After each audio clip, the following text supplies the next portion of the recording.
Well, guess what? Time is one of the critical factors in treating strokes.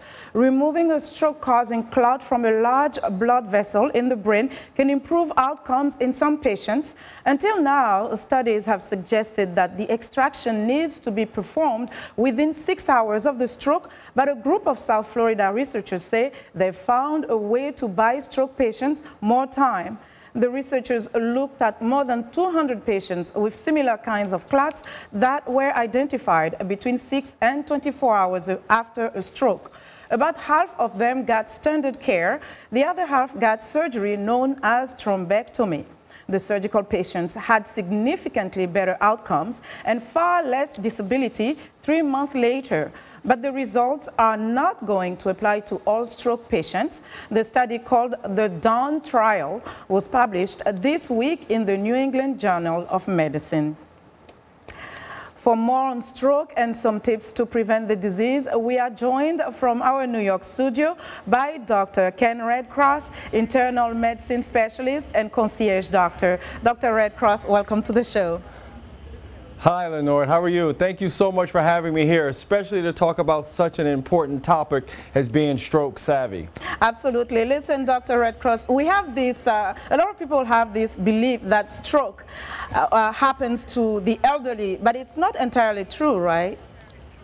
You know, it really isn't, and we used to think that, Lenore, but now we're seeing strokes that's actually happening in younger people, and we think that's because of some of the obesity epidemic, the rise in diabetes, and maybe even drug use, so it's something that we need to be a little more aware of now.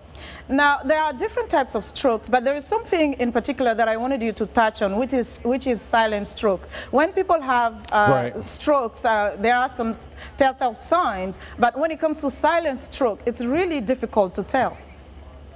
You know, it's extremely difficult. And Linord, we actually have 11 million people each and every year who have silent strokes, which means they didn't even know we had them. Now, that's important to know because we know that 80% of strokes are actually preventable, but there are some lesser known strategies that we can use to really make sure that we're preparing for that sort of thing. So what are some of the strategies? Well, one thing we have to really think about, you cannot have a discussion about stroke health and not bring in the importance of blood pressure monitoring. So we know now that 1 in 6 people don't even have an idea of what their blood pressure is running. So let's make sure that we check our blood pressure each and every time.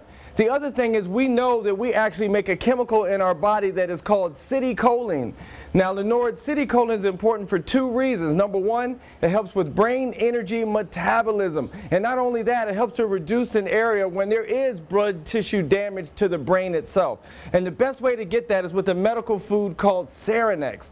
Now, Serenex is unique in the sense that it has over 100 clinical trials that show that it has a special blend of acetylcholine that can actually make a huge difference in your overall brain health. So when we look at the general ways to better prevent strokes, whether you are an old person or a younger person, what would you say very basic steps, some very basic steps?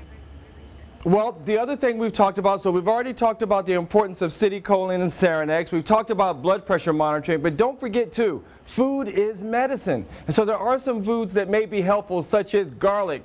Garlic has a chemical called allicin in it, which has been shown to be very beneficial for blood pressure. You also want to think about olive oil. Olive oil is good for our heart and also for hypertension, which we already talked about the importance. And last but not least, make sure you're getting the right amount of sleep, which is just 7.5 hours. But if you're getting over that, around 10 hours of sleep, the studies show that you are at increased risk for stroke. And it's probably because you're not exercising, and it can also be maybe an idea that you have obstructive sleep apnea, and you want to be careful with that. So who is most at risk of strokes in general? You know, it tends to be those who are a little more elderly, even though we've touched upon the fact that we're seeing an uptick in those who are younger, but it tends to be those who are elderly, those who are overweight or obese, and also those who have poorly controlled diabetes and hypertension. Okay, Dr. Redcross, that's all the time we have. Thank you so much for joining us. All right. Thank you so much for having me. And that was Dr. Ken Redcross. He is an internal medicine specialist and concierge doctor.